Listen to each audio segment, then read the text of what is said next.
महाराष्ट्र में मराठा आरक्षण के मुद्दे को हल करने की दिशा में सरकार ने बड़ा कदम उठाया है। इसी के चलते मुख्यमंत्री एकनाथ शिंदे सुबह करीब 9 बजे वाशी आए। इसके बाद वे पैदल छत्रपति शिवाजी महाराज चौक पहुंचे, जहां मुख्यमंत्री मनोज जारांगे के साथ छत्रपति शिवाजी महाराज की प्रतिमा पर माल्यार्पण किया। मुख्यमंत्री ने जारांगे को राज्य सरकार द्वारा जारी अधिसूचना के प्रति जानकारी दी गई। मुख्यमंत्री के हाथ से मौसम्बी का जूस लेने के बाद जारांगे ने घोषणा कर अपना उपवास छोड़ दिया। वहीं इस दौरान मुख्यमंत्री एकनाथ शिंदे ने कहा कि आम आदमी, किसानों और मजदूरों के लिए फैसले लिए गए हैं, वोटों के लिए नहीं।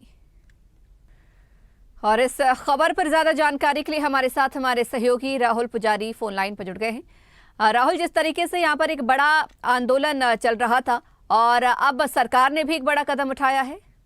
जी संचिता, मैं बता दूं, जिस तरह से मराठा आरक्षण को लेकर पूरा महाराष्ट्र मतलब एक तरफा हो रहा था और वोट बैंक की राजनीति भी हो रही थी। लोकसभा चुनाव नजदीक में थे, उसको देखते हुए आनंद फानन में एकनाथ शिंदे ने एक डिसीजन लिया सुबह 9 बजे करीब नई मुंबई जाके, जहां वासी पे पूरे लोग थे जो मनोज जारंगे पाटिल जिसका नेतृत्व कर रहे थे, वो पूरे लोग वहां पे जमा थे और उन लोगों से मिलकर जिस तरह छत्रपति शिवाजी महाराज के फूल मालार्पण करके उसको जूस दे के उनका अनशन तोड़वाया और बोला अध्यादेश लागू लाके विधान भवन में और फिर उसके बाद मराठा आरक्षण का हम लागू करेंगे और जितनी भी शर्तें हैं उनकी सभी शर्तें मान ली मनोज जारंगे पाटिल की और बोला कि मराठा आरक्षण तो हमारी प्राथमिकता थी। एकनाथ शिंदे ने पहले भी कह चुके थे कि मराठा आरक्षण को हम लेके सीरियस हैं और मराठा आरक्षण हम लागू करेंगे किसी भी हालत में, चाहे मेरी जान चली जाए। एक बड़े मंच पे उन्होंने ये बात बोली थी, चुनाव आज से 1-2 महीने पहले की बात है और मैंने वो वादे को पूरा किया।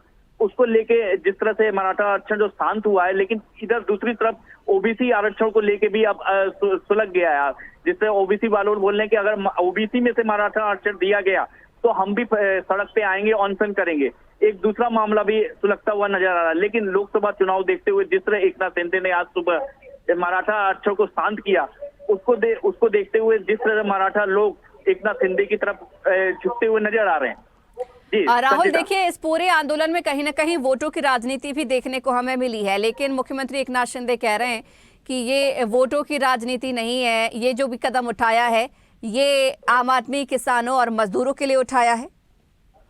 जी, उनका कहना है एकनाथ शिंदे के कि आम आदमी, मजदूरों के लिए, और मैंने पहले भी मराठा आरक्षण का फेवर करते हैं, लेकिन लोकसभा चुनाव जिस तरह नजदीक आ गया, अगर ये फैसले पहले भी लिए जा सकते थे, पहले भी अध्यादेश लागू किया जा सकता था, लेकिन उनका कहना है कि ये मजदूरों के फेवर में, लेकिन ऐसा कुछ नहीं है। सब वोट बैंक की राजनीति हो रही है और जिस तरह से राजनीति हो रही है उस तरह से विपक्ष भी कह रहा है ये बात कि अगर ये फैसले लेने थे तो पहले भी लिए जा सकते थे, लेकिन लोकसभा चुनाव को देखते हुए फैसले लिए गए। जी चलिए राहुल, शुक्रिया जानकारी के लिए। अगर आपको हमारा वीडियो पसंद आया तो लाइक, शेयर, कमेंट, सब्सक्राइब करें, बेल आइकन का बटन दबाएं। हमारी वेबसाइट swadesh live.com पर जाना ना भूलें।